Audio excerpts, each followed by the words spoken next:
Hello and welcome to a new episode of Discernment Now. My name is Rich Van Every, this is Kevin Anthony, and we have a special feature for you this week.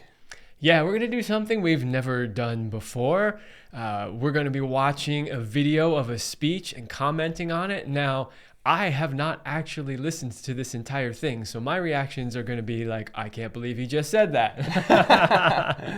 And I've listened to it about 3 or 4 times, and I think it's honestly one of the best, you could say, political speeches I've ever heard. So we're going to chime in on it and critique some of the things he says, question some of the things he says, and just really promote the video because I feel whether the translation is accurate or not, which I've definitely been a little skeptical of, it's so good, the message is right on point. So we're going to be listening to Javier Milei, the new president of Argentina. He gave a speech at the recent Davos meeting. If you're not familiar with Davos, Davos is in Switzerland, and it's where all of the globalists convene once a year to plan how to take over the world and make us all slaves. How in the world Javier Milei got invited to this, I have no idea. And I don't speak Spanish, nor do you, so I can't 100% say that this translation is accurate or correct. But a lot of news outlets have been reporting on this, and everybody seems to be taking it at face value. Yeah. So let us know in the comments if you speak Spanish and you were like, that's not at all what he said. I'd like to know that. All right, So here we go. We're going to start from the beginning. We're going to pause as we go and comment on the different things that he's saying. Good afternoon. Thank you very much. Today, I'm here to tell you that the Western world is in danger. And it is endangered because those who are supposed to have to defend the values of the West are co-opted by a vision of the world that inexorably leads to socialism. And all right, I got to stop it already. Wow, that was fast. Well, basically, he's telling everybody that there are people that do not have the best interest of the West in mind. And what's interesting is the very people he's referring to are the people putting on Davos. Yeah. This is what was the most shocking thing to me. It's like, yeah, what a brave man, and just what an incredible scenario this is we're sharing with you tonight. Thereby to poverty. Unfortunately, in recent decades, motivated by some well-meaning individuals willing to help others, and others motivated by the wish to belong to a privileged caste, the main leaders of the Western world have abandoned the model of freedom for different versions of what we call collectivism. We're here to... Pausing it again. Yeah. So notice what he's saying, though. He's saying there that they're abandoning the model of freedom towards something called collectivism, or as he also said earlier, like basically socialism or communism. Yeah. And that's exactly what we've been witnessing happen for years now. Yeah, it's just been happening in a long game format, you could say, and a lot of kind of interesting, deceptive ways in some regards. But for somebody who's well aware, it's very blatant. Well, but one of the reasons why we're doing this is because a lot of people aren't well aware of that fact. And you know, the U.S. is so scarred by McCarthyism that if you start to say, hey, this is marching us on a road towards communism, everybody freaks out, oh, crazy, you know, Red Scare, McCarthyism kind of thing. But the reality is that is exactly what's happening. Yeah. To tell you that collectivist experiments are never the solution to the problems that afflict the citizens of the world. Rather, they are the root cause. Do believe me, no one better placed than us, Argentines, to testify to these 2 points. When we adopted the model of freedom back in 1860, in 35 years we became a leading world power. And when we embraced collectivism over the course of the last 100 years, we saw how our citizens started to become systematically impoverished, and we dropped to spot number 140 globally. But before having the discussion, it would first be important for us to take a look at the data that demonstrate why free enterprise capitalism is not just the only possible system to end world poverty, but also that it's the only morally desirable system to achieve this. If we look at the...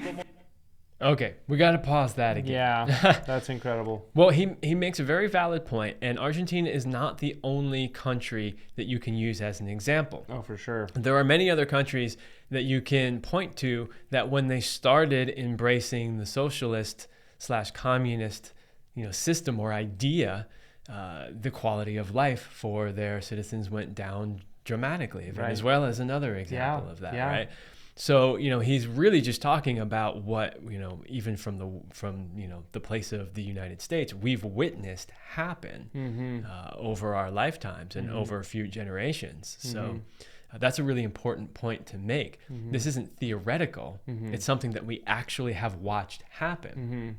Now he's making the case that capitalism is actually the only way out of this. Yeah, Curious. which I love is, he's a former, I think, economic scholar or professor, and he's going to deliver now a series of statistics on the economy of things that's very relevant. Well, I hope he does. Let's go.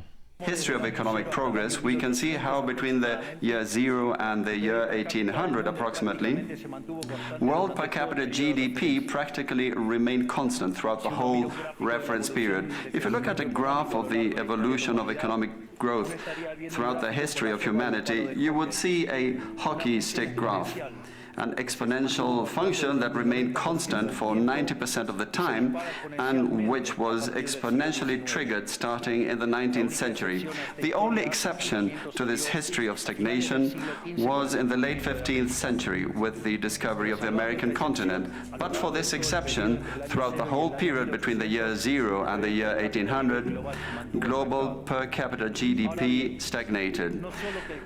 Now, it's not just that capitalism brought about an explosion in wealth from the moment it was adopted as an economic system. But also, if you look at the data, what you will see is that growth continues to accelerate throughout the whole period. And throughout the whole period between the year 0 and the year 1800, the per capita GDP growth rate remained stable at around 0.02% annually, so almost no growth. Starting in the 19th century, with the Industrial Revolution, the compound annual growth rate was 0.66%. And at that rate, in order to double per capita GDP, you would need some 107 years. Now, if you look at the period between the year 1900 and the year 1950, the growth rate accelerated to 1.66% a year. So you no longer need 107 years to double per capita GDP, but 66.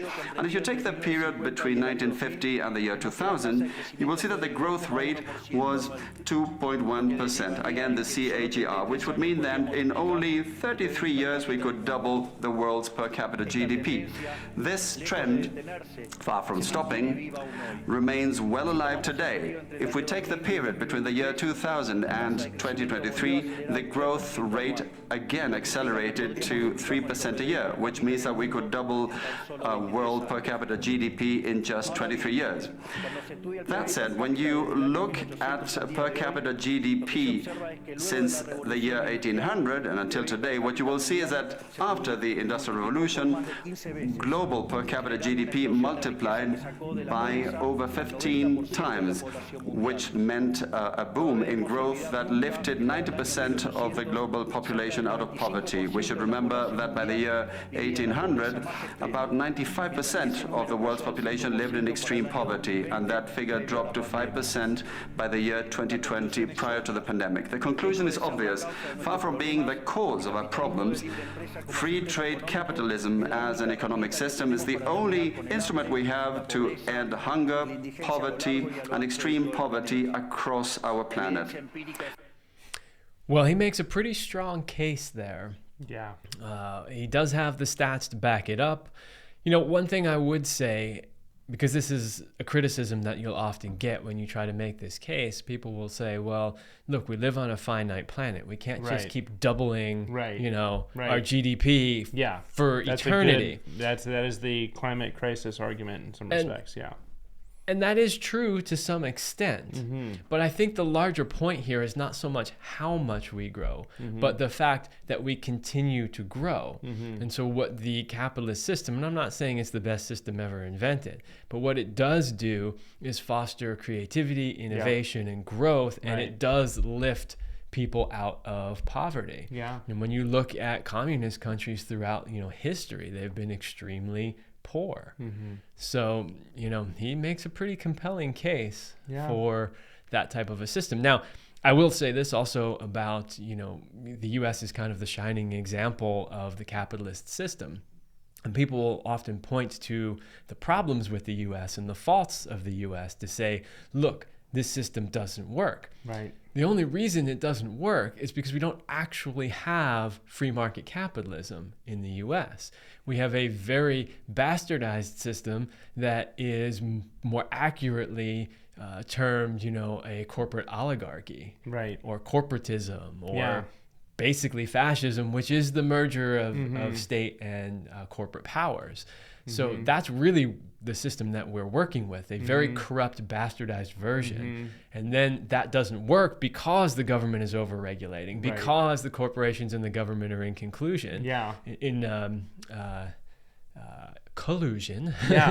And so because of that, then people point to our system and say, see, capitalism doesn't work.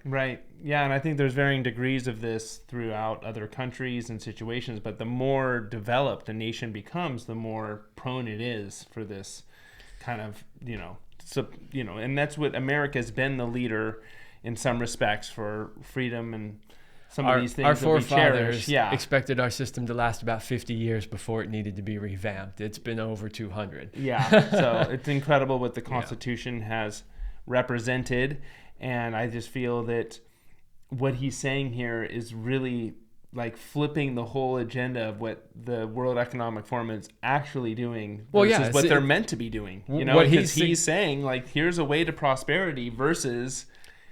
But basically what he's saying is that what you people are doing here at Davos is the exact opposite of what creates more freedom and prosperity. That's literally what he's saying. Incredible. The empirical evidence is unquestionable. Therefore, since there is no doubt that free enterprise capitalism is superior in productive terms, the left-wing doxa has attacked capitalism, alleging matters of morality, saying, that's what the detractors claim, that it's unjust. They say that capitalism is evil because it's individualistic, and that collectivism is good because it's altruistic, of course, with the money of others. So they therefore advocate for social justice. But this concept, which in the developed world became fashionable in recent times, in my country has been a constant in political discourse for over 80 years. The problem is that social justice is not just, and it doesn't contribute either to the general well-being. Quite on the contrary, it's an intrinsically unfair idea because it's violent. It's unjust because the state is financed through tax.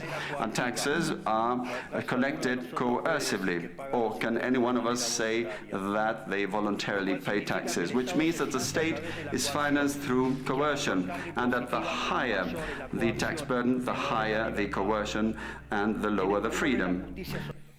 So there's a couple of things there. I mean, this was one of the things in his speech that certainly caught me, and I was thinking, well, wait now, is that accurate in what he's saying about taxes? Like, because I think a lot of people would pay taxes freely or willingly, knowing that they're being used for what they're meant for. That all depends. So there's actually good research on this, and here's what the research shows. The research shows that when you lower taxes, tax revenue actually increases. Wow. Now, that doesn't seem to make any sense. Yeah. But here's the reason why. The higher the tax burden gets, the more people are willing to do to avoid paying those taxes. So in other words, there's an inherent risk. No, this is absolutely true. You can go look this up. This is well known in economic theory. Right. But when taxes get really high, people are willing to take bigger risks to avoid it. So they're willing to do things that may or may not necessarily be legal that they could potentially get in trouble for. But the potential gain makes the risk worth it. When you lower taxes, people go, it's not worth trying to hide my money anymore, because why? Like if I get caught, the penalty is so much bigger than the small amount of taxes I'm paying. It's not worth taking the risk, right? And the potholes that are breaking your car need to be filled, and this is how you would hopefully have that. Don't even go there with the roads thing. It is the biggest bullshit argument ever made for taxes. I just thought it was a good example. Every statist ever justifies taxes by saying, who will build the roads? It's complete nonsense. This has been debunked hundreds of times. Wow. Roads would still get built just fine by private companies. Yeah. We would have plenty of roads. Yeah, but don't worry about it. One of the things that the federal government was initially instigated to do was to protect our borders and to put in roadways. So that was one of their very few obligations to establish infrastructure for transportation in the country. And in a country like the U.S. with, what are we up to, 350 million people now-ish, right?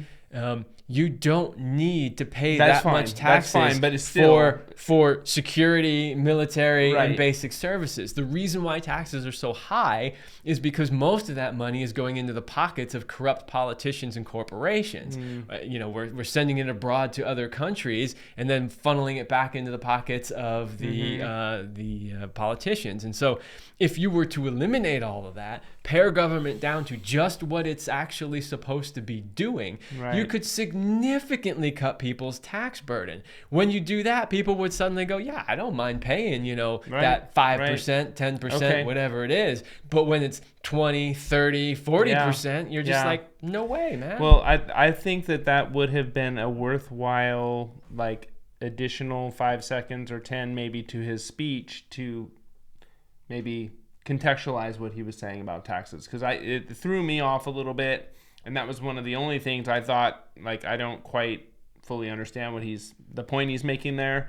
But what he said just prior to that I thought was incredibly relevant, which is this socialistic concept isn't anything new that we're faced with today. That this has been going on for a long time. Sometimes the tactics change by which you say, oh, your individual rights need to be sacrificed for the greater good, and this deceptive argument. I'll throw another libertarian meme at you.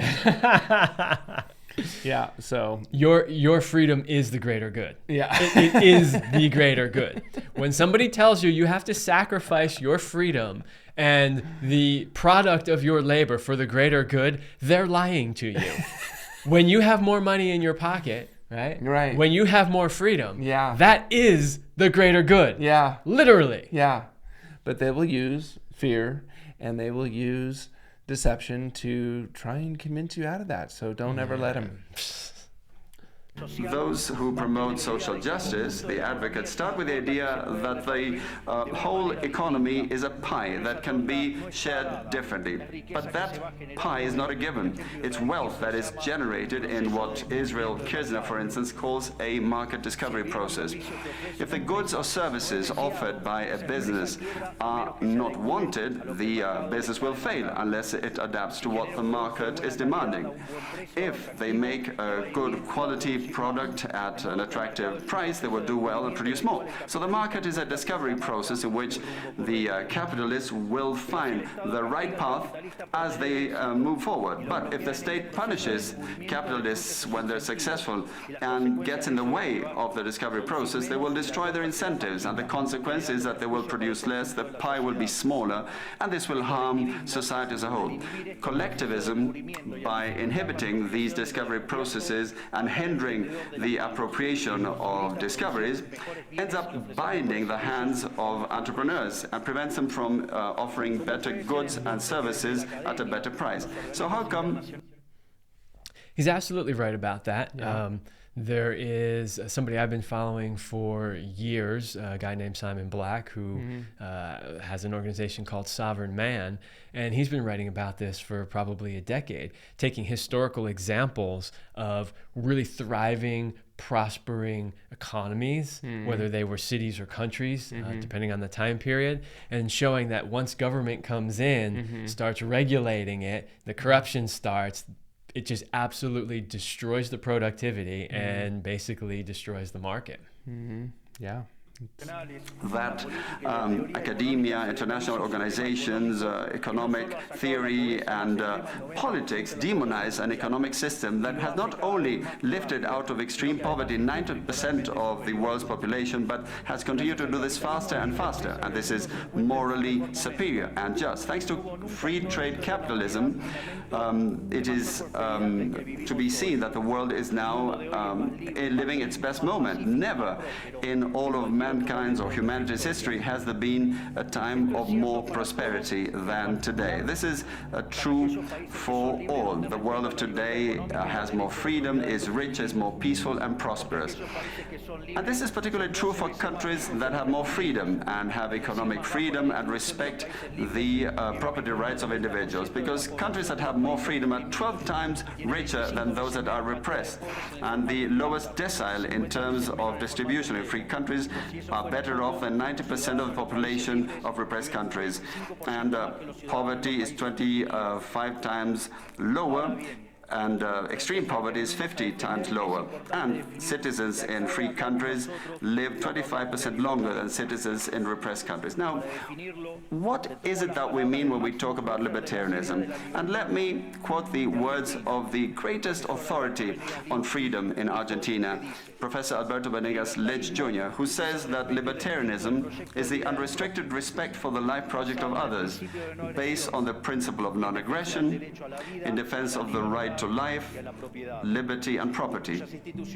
Its fundamental institutions being private property, markets free from state intervention, free competition, the division of labor, and social cooperation, as part of which success is achieved only by serving others with goods of better quality or at a better price. In other words, capitalists, successful business people are social benefactors who, far from appropriating the wealth of others, contribute to the general well-being.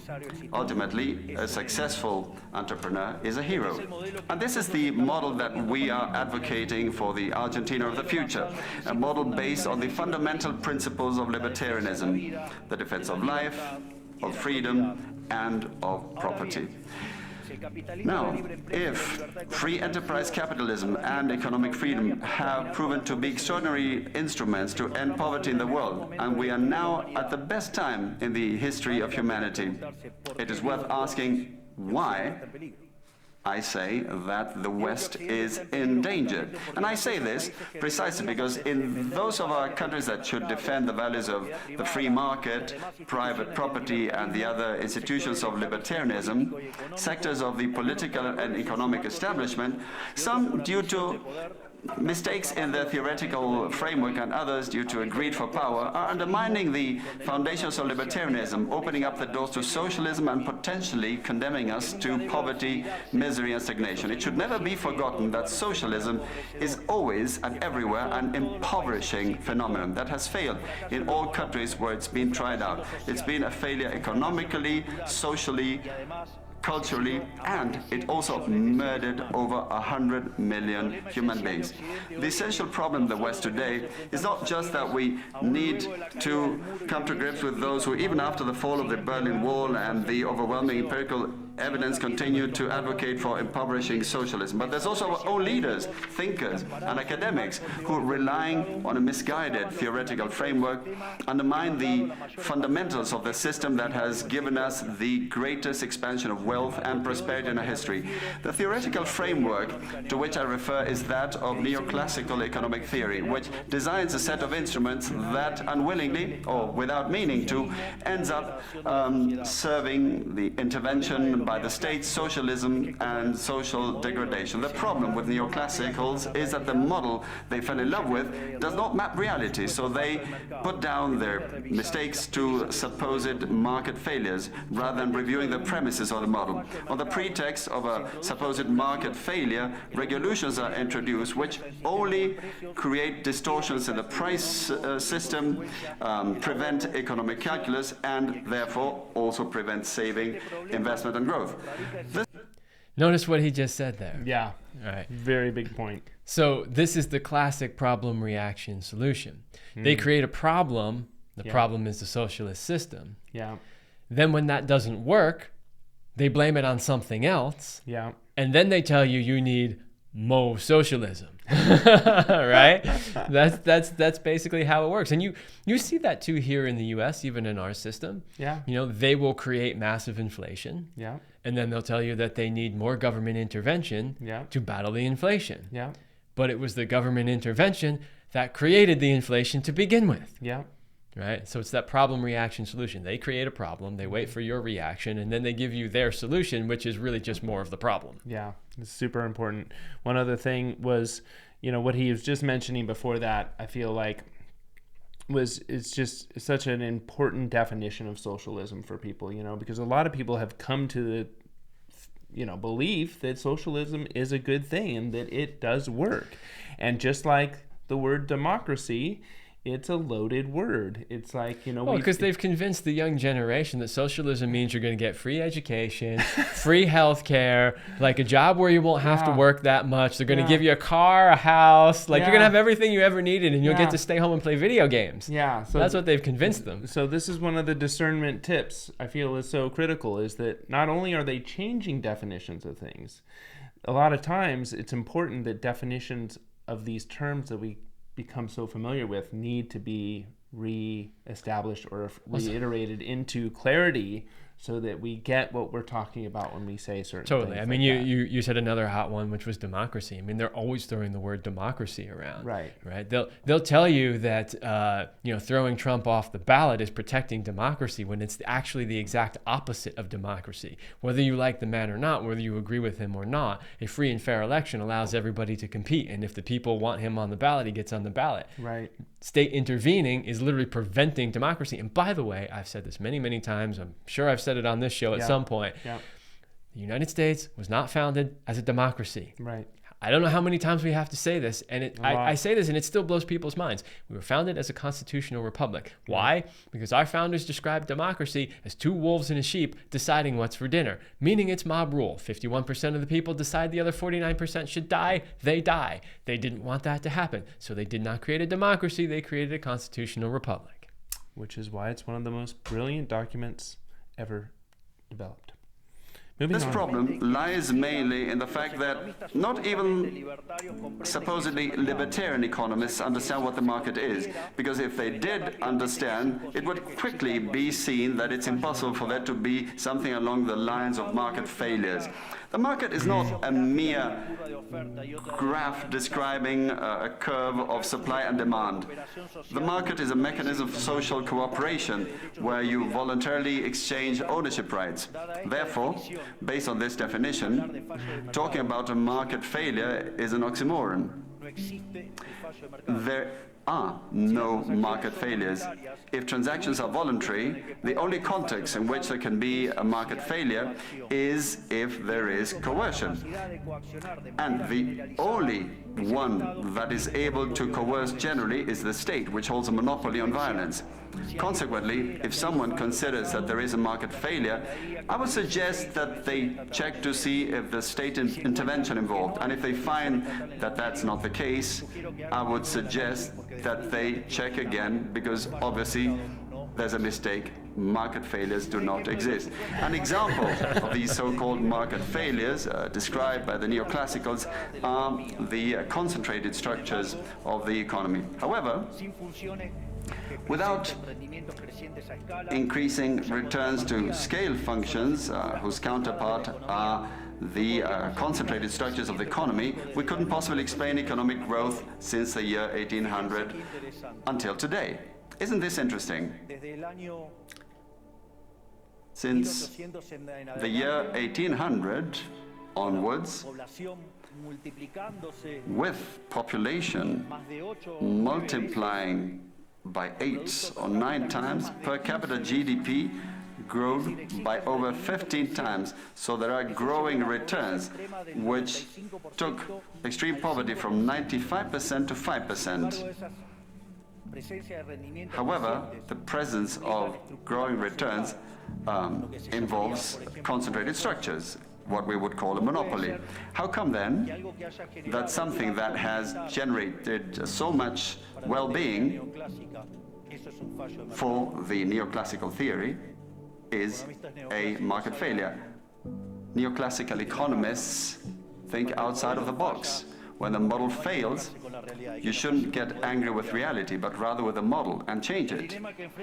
The dilemma faced by the neoclassical model is that they say they wish to perfect the functioning of the market by attacking what they consider to be failures. But in so doing, they don't just open up the doors to socialism, but also go against economic growth.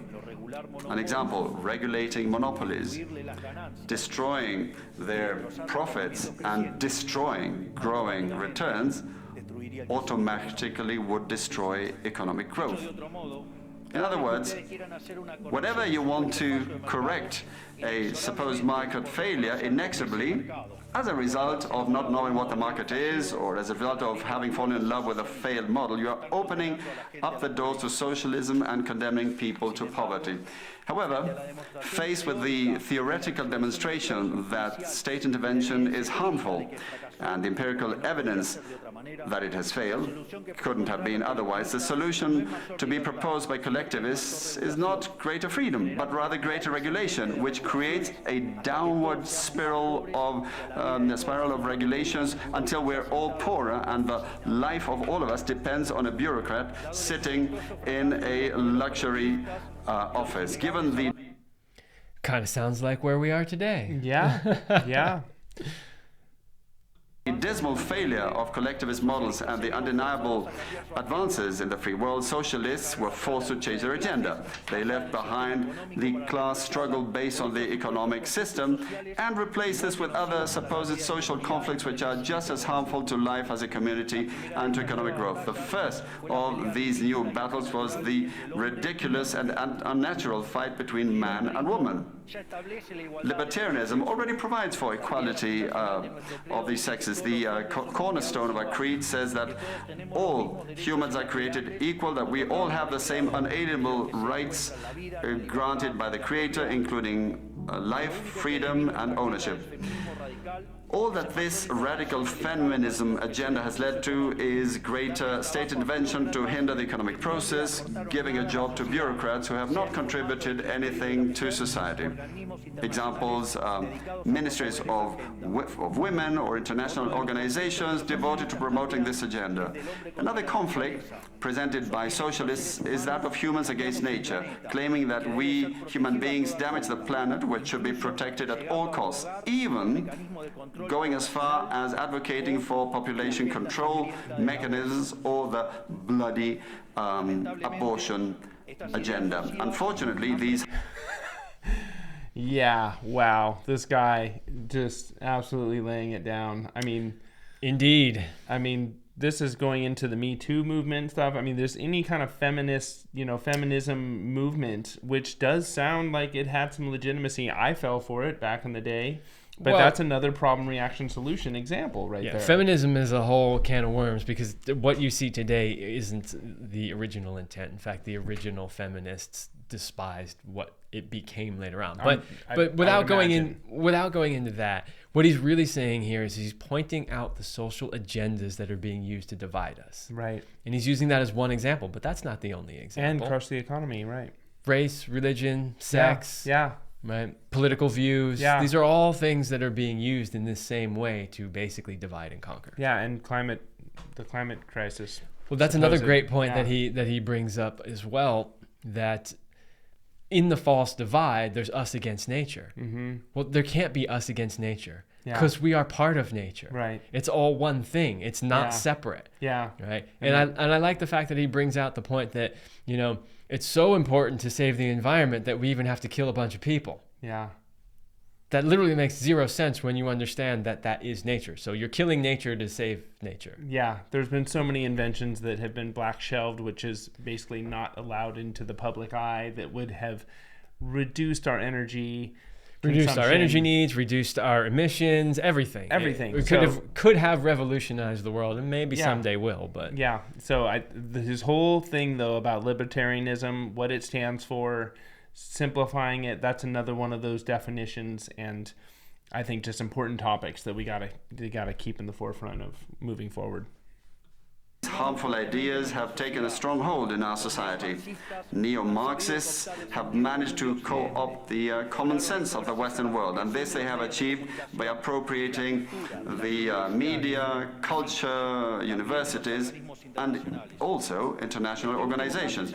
The latter case is the most serious one, probably, because these are institutions that have enormous influence on political and economic decisions of the countries that make up the multilateral organizations.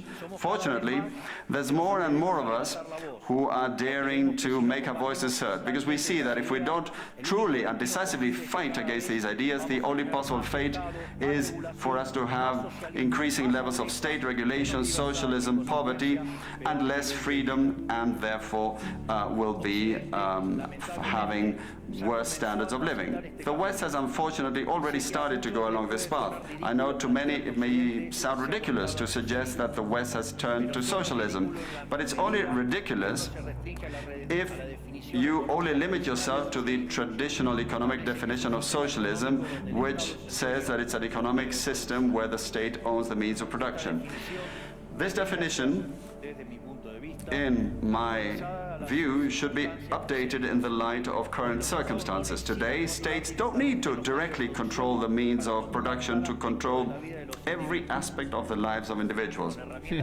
With tools such as printing money, debt, subsidies, controlling the interest rate, price controls, and regulations to correct the so-called market failures, they can control the lives and fates of millions of individuals. This is how we come to the point where, by using different names or guises, a good deal of the generally accepted political offers in most Western countries are collectivist variants, whether they proclaim to be openly communists, fascists, Nazis, socialists, social democrats, national socialists, Democrat Christians, Christian Democrats, neo-Keynesians, progressive, populist, nationalists, or globalists.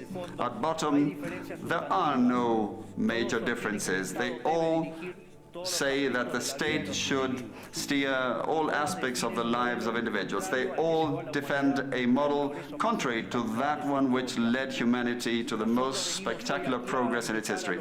We have come here today to invite the rest of the countries in the Western world to get back on the path of prosperity, economic freedom, limited government, and unlimited respect for private property are essential elements for economic growth. And wow. I mean, that to me is just so incredible to contextualize, like the fact that so many different sectors of how people are labeled, whether it's democratic Christian, as he said, or what, and he included Nazi in there. You know, it's like, and America's they favorite all want the same thing. democratic socialism, right? And they all are actually pushing for the same agenda. Well, the same agenda is state control. And if Yeah. we look throughout history, every time we've done state control, it's been a failure for humanity. Yeah. Every time. Yeah. The state is not good at controlling anything. Yeah. Yeah. It's just amazing to hear this man lay it down.